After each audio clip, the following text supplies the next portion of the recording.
KNS 4522 ball bonder, and being a 4522 you can also set it up to do ball bumping. Right now, by pressing the left button on the chest pin, you can see that our first light is flashing. That indicates that we are in, check it out, standard bonding. So you got a first and second bond.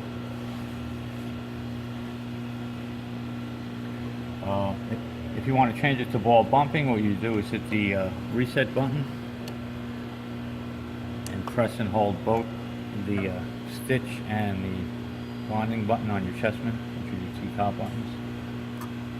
And then by hitting the stitch, you can see that now we're flashing 1 and 2, so that we're set up to do a ball bumping. I'll go ahead and do a couple of those. And you'll see it's just going to put the ball down, no second bond.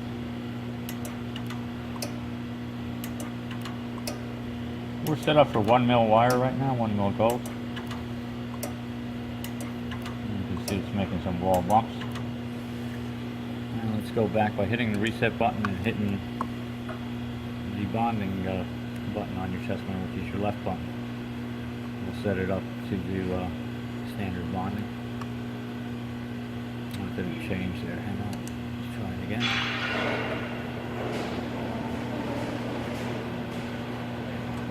And to check what setting you're in, you hit the stitch button, which is your right side button. It's not doing it right. This is explained in the manual. Let's try hitting both buttons here.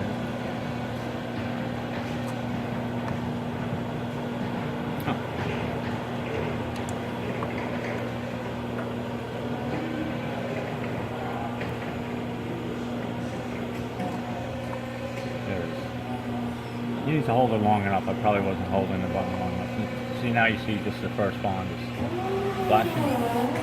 So we'll be back in our standard first, second bond. I will demonstrate the stitch by holding the right button up here on the chessman. We'll be able to do a stitch, which will allow you to continue on bonding until you decide to stop the bonding by releasing the stitch switch, and then go ahead and continue with your final bond. So let's go ahead and do a couple of stitch bonds. I'm going to press and hold that search 1, release at the bond 1. I'm going to hold the stitch button and then continue on. So as you can see, we're stitching. So it's one continuous wire. I'm going to release the stitch bond and then go ahead and do the final bond. So after the final bond, you're going to go ahead and create the ball to begin your process again. So let's go ahead to search 1, release, bond 1. I'm going to hold the stitch button. I'm going to step back and go ahead and do a couple of stitch bonds.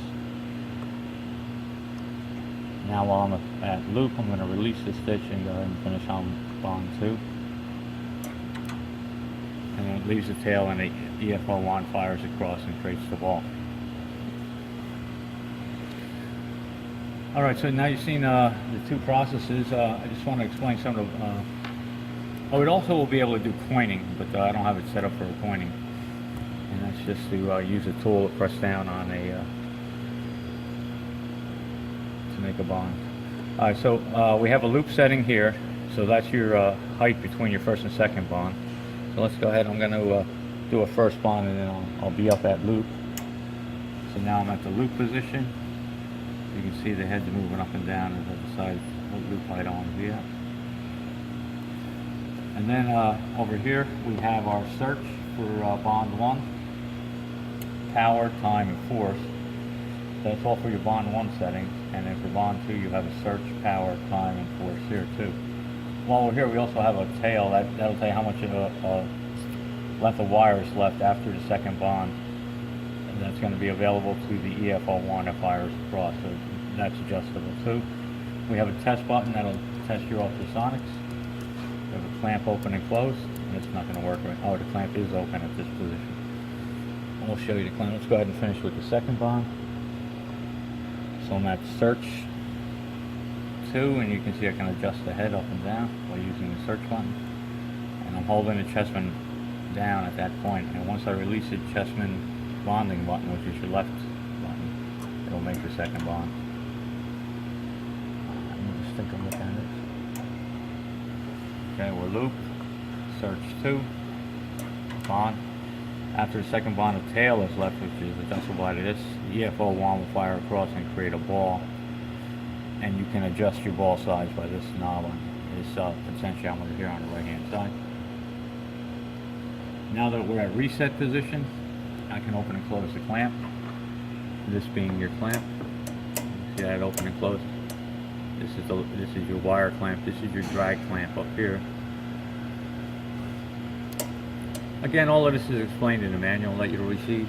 Your VFO wand will fire across. To do a manual, say you had a short or an open over here indicated by the anti-FO, which is negative electronic flame off. You can always come across here by pushing this solenoid here so the wand's underneath the wire and then hitting the manual spark.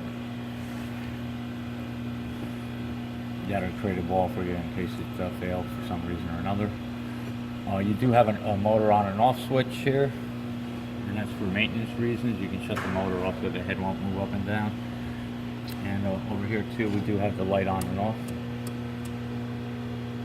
And then finally, we do have a manual Z, and that'll allow you to manually control the bond by using your thumb switch over here on your chessman. So I switch it over to Man Z, and we'll go ahead and do a manual bond. Now you can see as I press on the chessman button here, the black button on the side, I'm controlling the head movement, whether up or down. Just give you a little bit more control of it, and the operator will just bring down the tool all the way till the bond is made, and you can manually bond by pressing the black button on your chessman here. Alright, we do have a targeting system here. What that does is, let me shut the light off here. You'll see the little green dot. It's actually a reticle. It's placed down on where the bond was made. So what you do is you make a bond, and you adjust your targeting, your green reticle, to the area where the bond is. So every time you move, that's exactly where the bond is going to land.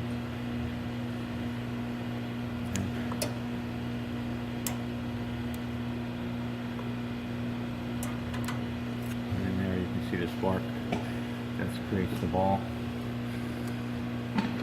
Okay, finally, we have a 2-inch spool of gold wire. Again, this will be explained to you in the manual you receive on exactly how to load it, but I'll just show you the wire path, which is up through the feed tube, down through the feed tube. There's a glass slide here under a tensioning plate. So you would remove that slide, push the wire past that, and then place the slide back on there, and the tensioning wire back on tensioner back onto the plate. It'll go through the side here. It'll come down by opening the clamps. You would send it through the drag clamp, and then through the wire clamp, and then down through your capillaries tool.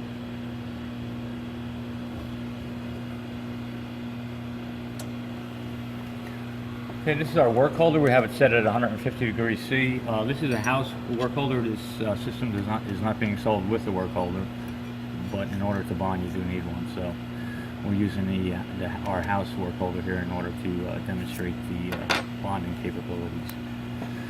So let me go ahead and finish up a couple more bonds, and that'll conclude the demonstration. So again, I'm pressing the left side chessman button here. Press hold in the down position at search 1. You can readjust at that point. When you release it, the bond is made. And now we're at search 2. Press and hold. When I release, the bond is made. The one thing with a ball bonder, you don't have to necessarily go straight back. You can go on any angle of the 360 degree circle, and for instance, you can come back towards you and then make a bond that way.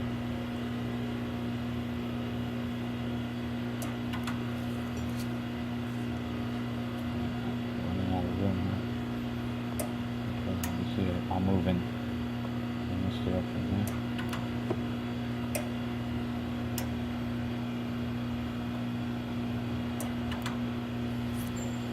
Okay, that's our demonstration. Oh, one other thing is, this is the tool that's being used. It's a K&S bonding tool, and here's the part number. And that's for a 1 mil gold wire. It's a capillary.